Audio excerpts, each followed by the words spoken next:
Today, let me show you how to fix the YouTube login session expired. If you got this message where the login session on your YouTube has expired, the easiest solution to this is you can again add in your credentials and try logging in back. As soon as you do that, you should be able to fix this issue. If the issue still persists, the second thing that you can try out is try to clear the cache or data of the YouTube app. So head over to the YouTube app and tap and hold the app and head over to app info. From this settings page, you'll be able to see the option called clear data. You can just tap on this option and then tap on clear all data.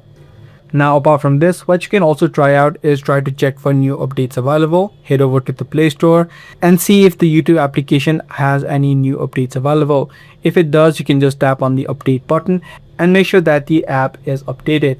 The other thing that you can also try out is try to remove the Google account and then again re-log in. So what you can do is quickly head over to the settings on your phone, scroll down and head over to the account section. Make sure you scroll down again and then head over to Google. Select a particular account that you're trying to remove and then tap on the remove account option. What this does is it will remove this particular Google account from your phone and you can again log in back by adding in your credentials.